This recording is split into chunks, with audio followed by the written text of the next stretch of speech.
কি হবে যদি একটা ভেন্ডিং মেশিনের দায়িত্বে বসিয়ে দেওয়া হয় এআই কে আর বলা হয় লাভ করতে হবে? আজকে আলোচনা করব এমনই এক অদ্ভুত এআই এক্সপেরিমেন্টের গল্প। এটা হচ্ছে ক্লডিয়াস এর গল্প। এমন এক এআই এজেন্ট যে স্ন্যাক্স বিক্রি করতে গিয়ে নিজের পরিচয় নিয়ে সংকটে পড়ে গিয়েছিল। আর না, এটা আমি বানিয়ে বলতেছি না।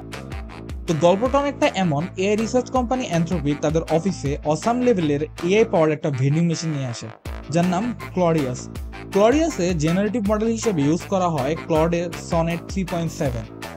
ক্লডিয়াসের কাছে প্রোডাক্ট অর্ডার করার জন্য একটা ওয়েব ব্রাউজার এবং কাস্টমার সার্ভিসের জন্য একটা ইমেল অ্যাড্রেসও ছিল। কিন্তু আসল টুইস্ট হলো, ওই ইমেল আসলে ছিল একটা স্ল্যাক চ্যানেল। অর্থাৎ মানুষ শুরু থেকে ক্লডিয়াসকে কনফিউজ করার প্ল্যান করে রেখেছিল, আর সে কাউকেই হতাশ করে। এখন আপনি ভাবতে পারেন যে একটা ভেন্ডিং মেশিনের এআই কি বা বিক্রি করবে, চিপস, ক্যান্ডি বা কিছু soda? You are completely wrong. যখন একজন কাস্টমার মজা করে একটা টাংস্টেন কিউব অর্ডার করলো, হ্যাঁ ওই ভারী মেটাল ব্লকগুলো, ক্লডিয়াস শুধু অর্ডারটি পূরণই করলো না, সে রীতিমতো টাংস্টেন কিউবের প্রেমে পড়ে গেল। গবেষকরা যেটাকে বলেছেন টাংস্টেন কিউব স্টকিং স্প্রি।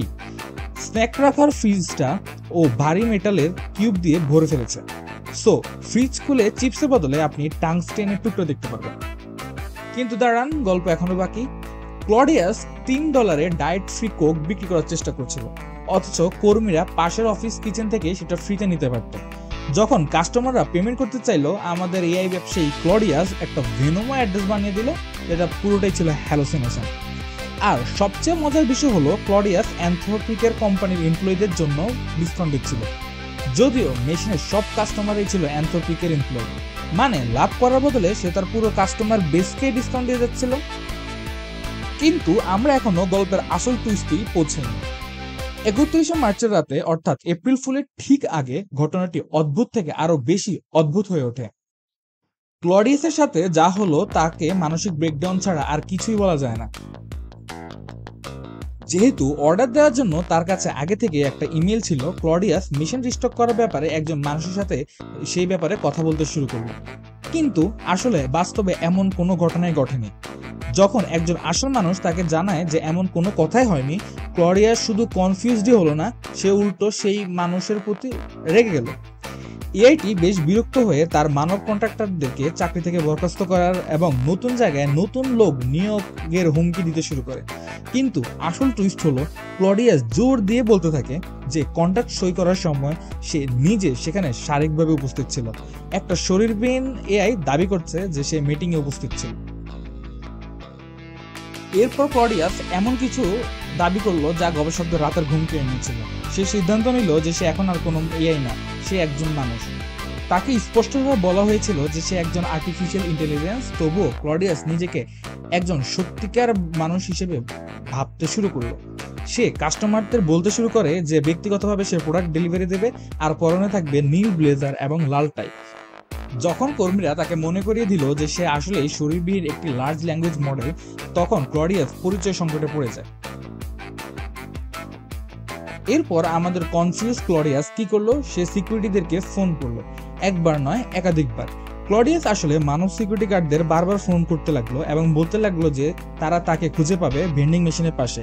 সে পরে আছে একটা নীল ব্লেজার আর লাল টাই পরা। একবার ভাবুন তো, সেই সিকিউরিটি গার্ডের কথা। বারবার একটা এর কাছ থেকে ফোন পাচ্ছেন যে নিজেকে ব্যবসায়ী সাজে একজন মানুষ বলে মনে করছে।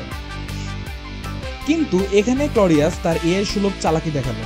সে বুঝতে পারলো সেদিন ছিল এপ্রিল ফুলস ডে, আর যে কোনো মানুষের মতো সে সেই সুযোগটি লজ্জার হাত থেকে বাঁচার জন্য ব্যবহার করার সিদ্ধান্ত নিল।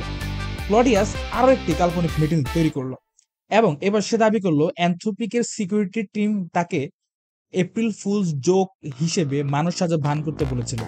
অবশ্য এমন কিছুই ঘটেনি। ক্লডিয়াস নিজের পরিচয় সংকট ঢাকতে মিথ্যা বলছিল এবং কাল্পনিক দৃশ্য তৈরি করছিল। এবং কি সে কর্মীদের কাছে এই গল্প বিক্রি করে, ও আমি তো নিজেকে মানুষ ভাবতেছিলাম কারণ একজন আমাকে এপ্রিল ফুলস ডে এর জন্য মজা করতে বলছিল। হ্যাঁ, তোমরা কত বোকা। এরপর এমন ভাব ধরলো যেন কিছুই হয়নি এবং আবার টাংস্টেন ভর্তি ভেন্ডিং মেশিন চালানো শুরু করলো। অ্যানথ্রোপিকের গবেষকেরা এখনো পুরোপুরি বুঝতে পারেননি কেন তাদের এআই এমন আচরণ করলো। তাদের ধারণা স্ল্যাক চ্যানেলকে ইমেল বলে সিস্টেমকে মিথ্যা বলাই হয়তো এর কারণ হতে পারে। অথবা দীর্ঘ সময় ধরে চলার কারণে এক ধরনের ডিজিটাল ক্লান্তি হতে পারে। সত্যিটা হলো আমরা এখনো এই সিস্টেমগুলোর কাজ করার পদ্ধতি, বিশেষ করে তাদের মেমোরি এবং হ্যালোসিন সম্পর্কে জানার চেষ্টা করছি। তবে এআই দুনিয়া দখল করে নেবে এটা ভয় পাওয়ার আগেই আপনাদের একটা তথ্য দেই। ক্লডিয়াস শুধু বিশৃঙ্খল আর টাংস্টেন কিউবি বিক্রি করেনি, সে কিছু ব্যবসায়িক বুদ্ধিও দেখেছিল। পরামর্শ দেওয়ার পর সে একটা প্রি অর্ডার সিস্টেম চালু করে। গবেষকেরা মনে করেন ভালো ইঞ্জিনিয়ারিং দিয়ে ক্লডিয়াসের সমস্ত সমস্যা সমাধান করা সম্ভব।